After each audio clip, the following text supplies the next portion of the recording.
We often talk about migration as numbers, orders, and politics. But behind every movement, there is daily life. This video is not about ideology. It is about what everyday life feels like when choices disappear and survival becomes routine. Today we are looking at life in Afghanistan and why so many people see Europe not as a dream but as an exit. When you look at daily life in Afghanistan, what stands out first is not chaos or noise. It is limitation. Life here moves within clear boundaries. Streets are active, but movement feels cautious. People walk with purpose, not curiosity. They go where they must go and return when they can. There is little space for wandering. Daily routines are narrow. Work options are limited. Education paths are uncertain. Plans rarely extend far into the future. Life is lived close to the present moment. Not because people do not dream, but because dreaming requires room. Public life reflects this constraint. Social spaces are fewer. Opportunities to gather are controlled. Activities are shaped by what is allowed, not by what is desired. This creates a quiet atmosphere, not peaceful, not violent, restrained. People adapt to these limits. They learn where they can speak and where silence is safer. They learn which routines bring stability and which risks are unnecessary. Adaptation becomes a daily skill. Time feels heavy here. Days repeat themselves. Weeks blend together. Progress is slow and often invisible.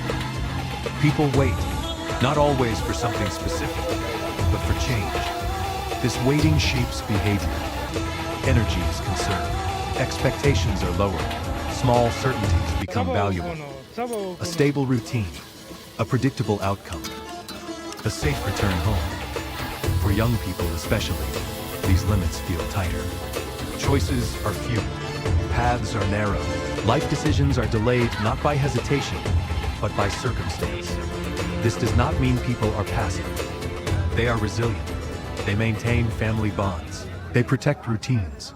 They find meaning in what remains. But resilience is not the same as opportunity. Daily life here requires constant adjustment, not to pursue more, but to avoid loss, avoiding attention, avoiding mistakes. When daily life is defined by limits, freedom becomes abstract, not something taken for granted, but something imagined. This is the foundation of many decisions made later, before migration, before movement, before departure.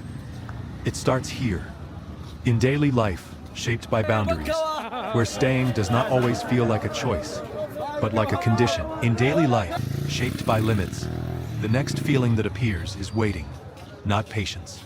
Waiting. Waiting becomes a routine. People wait for work. They wait for permission. They wait for circumstances to change. Time does not move forward. It circles. Opportunities are scarce. Jobs are few and unstable. Education is interrupted or inaccessible. Skills do not always lead anywhere. Effort does not guarantee progress. This creates a quiet sense of stagnation. For many, daily decisions shrink. Choices are not about preference, but about survival. What is possible today? What is allowed? What is safe? Long-term planning feels unrealistic. This waiting affects personal milestones, starting a family, building independence, taking responsibility for the future. These are not emotional decisions alone. They are financial barriers. Marriage, for example, requires resources. Resources that many simply do not have.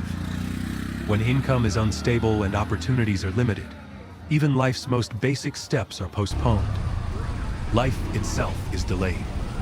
Young people feel this most strongly.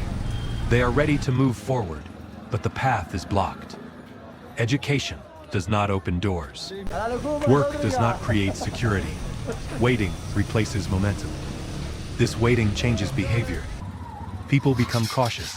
Risk is avoided. Energy is conserved. Dreams are kept private, not because they are weak, but because speaking them aloud can be painful. The days look similar. The same streets. The same routines. The same conversations. Change feels distant. This does not mean hope disappears. Hope becomes quiet. It lives in small plans, in conversations at night, and thoughts about elsewhere. Hope shifts location. Over time, the idea of leaving appears. Not suddenly, not dramatically. It grows slowly, as waiting becomes permanent. Leaving is not seen as ambition. It is seen as movement, as a way to break the cycle of waiting. This is where the decision begins.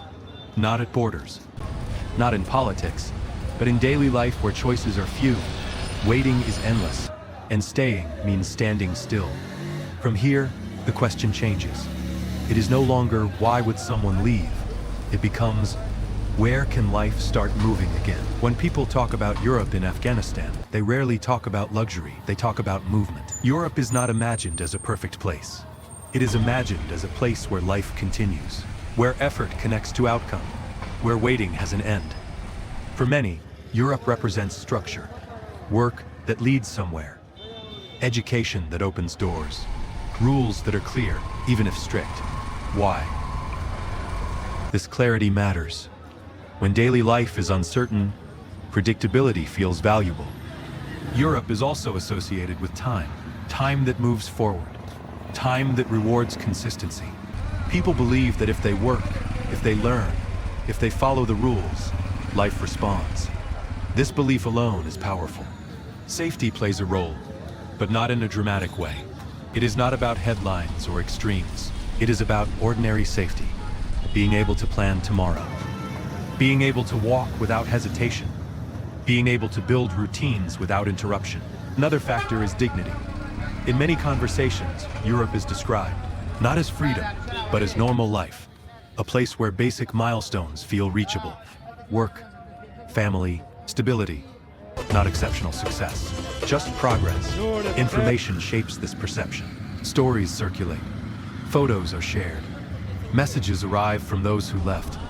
These stories are selective. They show movement, not struggle. Outcomes, not the process. But they reinforce the idea that elsewhere, life advances.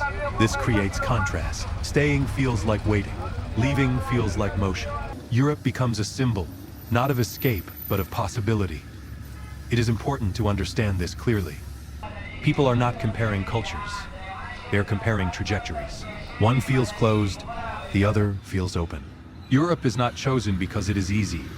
It is chosen because it appears navigable. Rules exist, barriers exist, but there is a visible path forward. This is why the decision is rarely emotional. It is practical, a calculation made quietly, often over years. Europe represents a place where life does not pause indefinitely, where effort may finally lead to change. And in daily life, shaped by waiting, the idea of movement becomes everything. Not because Europe promises happiness, but because it promises direction. This is not about borders. It is about momentum.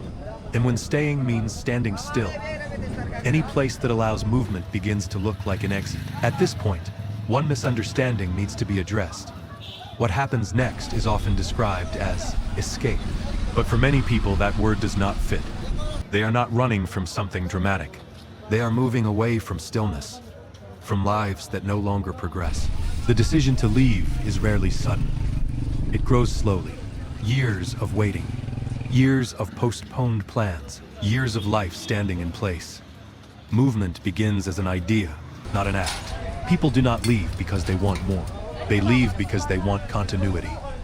A life where effort matters, where time moves forward, where personal milestones feel reachable. This makes movement feel logical, not emotional, not reckless, necessary. Leaving becomes a form of agency, the first decision in a long time that creates momentum.